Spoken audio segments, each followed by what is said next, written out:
Co-presented by Vimal. बोलो जुबान केसरी. महाराष्ट्रात मोसमी पाऊस लांबणीवर. पुढील 3 ते 4 दिवसात राज्यातील आणखी काही भागात मान्सून दाखल होण्यासाठी परिस्थिती अनुकूल. हवामान विभागाचा अंदाज. पंतप्रधान मोदींच्या उपस्थितीत आज नीती आयोगाची बैठक. मुख्यमंत्री फडणवीस दिल्ली दौऱ्यावर. 10 वाजता बैठकीला सुरुवात होणार. नाशिक महायुतीतील बंड थंड होण्याच्या मार्गावर. गोकुळ गीते नरेंद्र दराडे यांना पाठिंबा देण्याची शक्यता. मुख्यमंत्री फडणवीस आणि उपमुख्यमंत्री शिंदे यांच्या आक्षेपानंतर घडामोडींना वेग. गीते आज पत्रकार परिषद घेऊन अधिकृत भूमिका स्पष्ट करणार. मध्य प्रदेशमधील राज्यसभा उमेदवार मीनाक्षी नटराजन यांचा उमेदवारी अर्ज बाद केल्यानंतर काँग्रेसची सुप्रीम कोर्टात धाव. खोट्या कारणावरून अर्ज रद्द केल्याची काँग्रेसची तक्रार.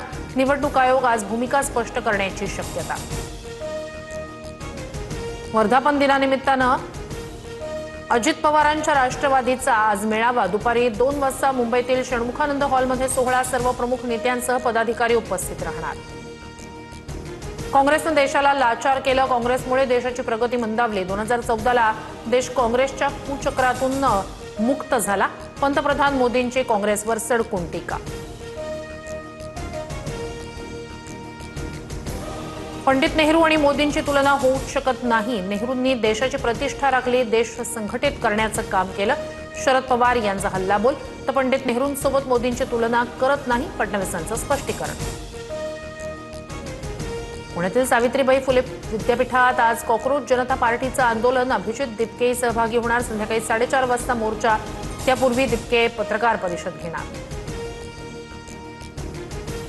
ठाण्यातील वृद्ध व्यक्तीला मारहाण प्रकरणात अखेर गुन्हा दाखल. शिवसैनिक नितेश पाटोळे यांच्या तक्रारीवरून वर्तकनगर पोलीस ठाण्यात गुन्हा. परप्रांतीय कॅब चालकानं केली होती बेदम मारहाण. राज्य सरकारकडून शक्तीपीठ महामार्गासाठी भूसंपादनाची अधिसूचना जारी. वर्षभरात भूसंपादन केलं जाणार. महामार्गाविरोधात आंदोलन सुरू असतानाच अधिसूचना जाहीर केल्यानं वाद चिघळण्याची चिन्ह. कल्याणातील सहकारनगर परिसरात गोळीबार. शिंदे हायस्कूल जवळ जिम मालकावर गोळीबार. 3 राऊंड गोळ्या झाडल्याची माहिती. 4 आरोपी पोलिसांच्या ताब्यात. मराठवाड्यात एफडीएकडून धडक कारवाया. 27 ठिकाणी छापेमारी. 2,47,00,000चा मुद्देमाल जप्त. 6 आस्थापनं सील. 9 जणांना अटक.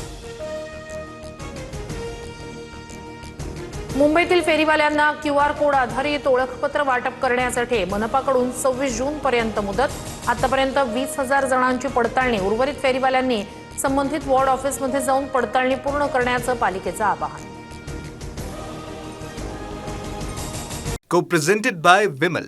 बोलो जुबान केसरी.